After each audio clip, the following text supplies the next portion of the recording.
Hi, I'm David Wiebe, Thornhill Real Estate Group, bringing you a Squamish real estate update for April 2018. First, we're going to look at the sales volume and the dollar sales for March 2018 and compare it. It's actually the lowest March that we've seen in the last 4 years. The number of sales is 25% lower compared to last year, and actually 58% lower compared to the year before. When we look at inventory, there's about 163 units of inventory right now. That's no big difference. The shallow or detached homes are about 113 of those, and then 32 are condos, and only 18 are townhomes. If you compare that to last year, there were 56 townhomes at this time of year, so only a third of those. When we look at the sales to active ratio, so for detached homes and condos, it's hovering around between 20-25%. What that means is, out of all the inventory, how much actually sold last month. But townhomes, that's the one that's really interesting. 78% sales to active ratio. So pretty much everything that's listed is selling for townhomes.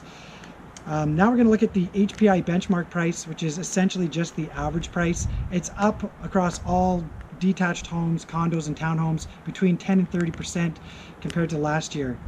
Now, as I'm recording this video, we're talking about March stats, but right now it's basically third week of April, and even though sales were lower in March, right now it feels like the market's really picking up. So the spring market, it feels like, has arrived.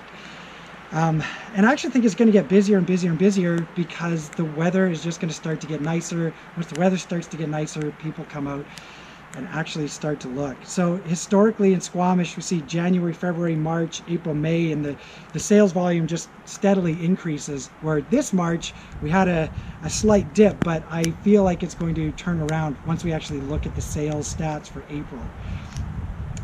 You know what's really interesting actually right now in this market, what I'm finding is most things that have an accepted offer, a lot of them have a subject to the sale of.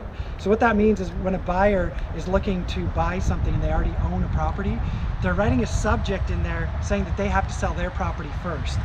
If we look back like a year or two ago, or even 2 years ago, this just didn't happen because the market was so hot. It feels like right now it's the norm, and it almost becomes a chain reaction. A buyer comes in subject to the sale of offer, and then that seller has a subject to the sale of offer, and it just takes one finger to push the domino and creates this whole chain reaction of sales. Anyway, it's just an observation. Hope you found this informative. If you have any questions, you can email me, david@davidwiebe.ca. Hope you're getting out there and enjoying the well, it's raining right now, but it's bound to get nicer.